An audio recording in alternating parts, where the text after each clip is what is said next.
নমস্কার বন্ধুরা, অজয় পাপিয়া কিচেনে আপনাদের সবাইকে স্বাগত জানাই। বন্ধুরা, আমার আজকের রেসিপি একদম ফুলকো ফুলকো বলের মতো পোয়া পিঠা বা মালপোয়া রেসিপি। একদম পারফেক্টভাবে কিভাবে পোয়া পিঠা বানাতে হয় এই রেসিপিটাই আজকে আপনাদের সঙ্গে আমি শেয়ার করব। তাই আপনাদের কাছে অনুরোধ রইল ভিডিওটি শেষ পর্যন্ত দেখার জন্য। আর এই চ্যানেলে নতুন বন্ধু হয়ে থাকলে অবশ্যই এই চ্যানেলটিকে সাবস্ক্রাইব করে নেওয়ার জন্য। তো বন্ধুরা, আজকের এই রেসিপি আমি শুরু করব। তার আগে আপনাদের কাছে ছোট্ট একটা অনুরোধ রইল, ভিডিওটি ভালো লাগলে লাইক কমেন্ট শেয়ার করতে ভুলবেন না।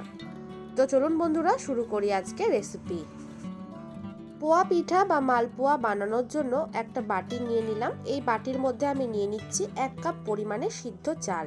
বন্ধুরা, আজকে দোকানের কেনা চালের গুঁড়ো দিয়ে নয়, আজকে ঘরেই আমি চালের গুঁড়ো বানিয়ে তারপরে পোয়া পিঠা বানাবো। আপনারা শেষ পর্যন্ত ভিডিওটা দেখতে থাকুন। দেখুন, আমি ঘরে যে নর্মাল মোটা চাল হয় সেই সিদ্ধ চাল নিয়ে নিয়েছি 1 কাপ। এবার এই চালটাকে আমি একটা মিক্সিং জারের মধ্যে নিয়ে নিচ্ছি। মিক্সিং জারের মধ্যে নিয়ে এবার আমি এই চালটাকে গুঁড়ো করে নিয়ে ফিরে আসছি। বন্ধুরা, চালটাকে আমি গুঁড়ো করে নিয়েছি আর একটা বাটির মধ্যে নিয়ে নিচ্ছি। আর হ্যাঁ, আপনাদের কাছে যদি মিক্সিং জার না থাকে আপনারা কিন্তু অবশ্যই শিলেও এই কাজটা করে নিতে পারেন। এই দেখুন, চালটাকে আমি গুঁড়ো করে নিয়েছি। আর চালটা একদম মিহি করে কিন্তু গুঁড়ো করলে চলবে না, একটু হাতে কড়কড়ে ভাব ঠেকবে, এই রকম ভাবেই চালটা গুঁড়ো করে নিতে হবে। এই চালের গুঁড়োটাকে আমি সরিয়ে রেখে দিলাম। আর এদিকে একটা পাত্র নিয়ে নিয়েছি। এই পাত্রের মধ্যে নিয়ে নিচ্ছি 2 কাপ পরিমাণে চালের গুঁড়ো। যেই চালের গুঁড়োটা আমি তৈরি করলাম সেই চালের গুঁড়োটাই আমি মেপে ব্যবহার করছি, যাতে আপনাদেরও বুঝতে সুবিধা হয়। 2 কাপ পরিমাণে চালের গুঁড়ো দেওয়ার পর এবার আমি দিয়ে দিচ্ছি 2 কাপ পরিমাণে ময়দা। বন্ধুরা, চালের গুঁড়ো আর ময়দার মাপ কিন্তু আমি সমান সমান রেখেছি। আর এখানে আমি নিয়ে নিয়েছি 1 কাপ পরিমাণে কোরানো নারকেল, সেটা দিয়ে দিলাম। পোয়া পিঠায় কোরানো নারকেল ব্যবহার করলে পিঠাটার টেস্ট খুবই ভালো হয়। 1 চা চামচ পরিমাণে গোটা মৌরি দিয়ে দিলাম। সামান্য পরিমাণে একটু নুন দিয়ে দিচ্ছি। আর দিয়ে দিচ্ছি এবার খেজুরের গুড়। গুড়টাকে কিন্তু আমি আগে দিয়ে জাল দিয়ে জলের সাহায্যে গলিয়ে নিয়েছিলাম। আমি 2 কাপ পরিমাণে গুড়ের ব্যবহার করছি। আপনারা কিন্তু ভালোভাবে এই মাপগুলো খেয়াল করবেন। 2 কাপ চালের গুঁড়ো দিয়েছি, 2 কাপ ময়দা, 1 কাপ দিয়েছি নারকেল, আর 2 কাপ দিয়ে দিচ্ছি এখানে গুড়। এবার এই গুড় দেওয়ার পর ভালোভাবে আমি হাত দিয়ে মিশিয়ে নেব। এই কাজটা কিন্তু হাত দিয়ে করলেই খুব বেশি ভালো হয়।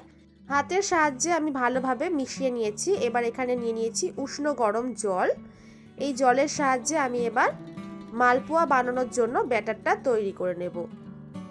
এখানে যতটা আপনাদের জল লাগবে সেই জল দিয়ে ঠিক এই রকম একটা ব্যাটার তৈরি করে নিতে হবে। দেখুন বন্ধুরা, আমি তৈরি করে নিয়েছি। এবার এই ব্যাটারটাকে আমি ঢাকা দিয়ে রেখে দিচ্ছি 30 মিনিটের জন্য। 30 মিনিট পর আমি ঢাকনাটা খুলে আপনাদেরকে দেখাচ্ছি। বন্ধুরা, একটা হাতার সাহায্যে আমি আপনাদেরকে দেখিয়ে দিচ্ছি। দেখুন বন্ধুরা, আধ ঘন্টা ঢাকা দিয়ে রাখার ফলে এই ব্যাটারটা কিন্তু আবারও একটু ঘন হয়ে গেছে, কারণ এর মধ্যে চালের গুঁড়ো ব্যবহার করেছি। এই ব্যাটারটাকে আমি আরেকটু পাতলা করব। এই দেখুন, আবারও আমি উষ্ণ গরম জল নিয়ে নিয়েছি। এই জল দিয়ে ব্যাটারটাকে আমি একদম পারফেক্টভাবে তৈরি করে নেব। পোয়া পিঠা বানানোর জন্য ব্যাটারটা কিন্তু পাতলা করে তৈরি করলে হবে না, একটু ঘন রেখে কিন্তু ব্যাটারটা তৈরি করতে হবে। এই দেখুন বন্ধুরা, ঠিক এই রকম ব্যাটার কিন্তু আপনাদেরকে তৈরি করে নিতে হবে। এই দেখুন, পরের বারে যে 1 কাপ পরিমাণে জল নিয়েছিলাম সেটা আর লাগেনি। এবার আমি পোয়া পিঠাগুলো বানিয়ে নেব। কড়াইয়ের মধ্যে বেশ কিছুটা পরিমাণে সাদা তেল আমি দিয়ে দিয়েছি। এবার এই তেলের মধ্যে একটা ছোট স্টিলের থালা দিয়ে দিলাম। এই থালার সাহায্যে আমি পোয়া পিঠাটা তৈরি করব। থালাটা দেওয়ার পরে আমি ভালোভাবে তেল গরম করে নিয়েছি, আর তার সাথে কিন্তু এই স্টিলের থালাটাও ভালোভাবে গরম হয়ে গেছে। এবার এই স্টিলের থালার মধ্যে আমি 1 হাতা ব্যাটার দিয়ে দিলাম। দেওয়ার পরে এবার আমি এই স্টিলের থালাটাকে তেলের মধ্যে ডুবিয়ে দেব। এই স্টিলের থালার সাহায্যে পোয়া পিঠা বানালে পিঠাগুলোর সাইজ একদম একই রকম হবে, তাই আমি তৈরি করছি এইভাবে। এই দেখুন, থালার মধ্যে থেকে একদম কিন্তু পোয়া পিঠাটা উঠে এলো। তারপরে আমি হাতার সাহায্যে একটু সাইডগুলো এইভাবে চাপ দিয়ে দিয়ে ফুলিয়ে নিচ্ছি। দেখুন বন্ধুরা কত সুন্দরভাবে ফুলে উঠেছে। পিঠাটাকে উল্টে পাল্টে লাল করে ভেজে নিয়েছি, তুলে নিলাম। আরও একটা ভেজে নিচ্ছি। একইভাবে স্টিলের থালাটা আমি ঝাঁঝরি হাতার মধ্যে তুলে নিয়েছি। 1 হাতা ব্যাটার আমি দিয়ে দিলাম থালাটার মধ্যে। এবার আমি তেলের মধ্যে ডুবিয়ে দেব। তেলের মধ্যে দেওয়ার পরেই দেখবেন বন্ধুরা একদম পোয়া পিঠাটা তেলের মধ্যে ভেসে উঠবে। থালাটা থেকে কিন্তু খুব সহজেই ছেড়ে যাবে। আর হ্যাঁ বন্ধুরা, পোয়া পিঠাগুলো বানানোর সময় গ্যাসের ফ্লেম মিডিয়াম টু হাইতে রেখেই পোয়া পিঠাগুলো তৈরি করতে হবে। এই দেখুন বন্ধুরা কত সুন্দরভাবে পোয়া পিঠা ফুলে উঠেছে, একদম বলের মতো। আপনারা দেখে আশা করছি বুঝতেই পারছেন। আরও একটা কিন্তু পিঠা তৈরি করে নেওয়া হয়ে গেল। এই দেখুন একইভাবে সবগুলো ভেজে নিচ্ছি। আবারও আমি স্টিলের থালার মধ্যে 1 হাতা ব্যাটার দিয়ে তেলের মধ্যে ছেড়ে দিলাম। তেলের মধ্যে দেওয়ার পরে থালাটা থেকে দেখুন বন্ধুরা পিঠাটা ছেড়ে গেছে, কত সুন্দর তেলের মধ্যে ভেসে উঠেছে। আর দেখুন সাইডটা আমি হালকা হালকা চাপ দিয়ে ফুলিয়ে নিয়েছি, একদম গোল বলের মতো কিন্তু ফুলে উঠেছে। আপনারা দেখে আশা করছি বুঝতেই পারছেন বন্ধুরা, একা একাই কিন্তু পিঠাটা তেলের মধ্যে ঘুরে যাচ্ছে।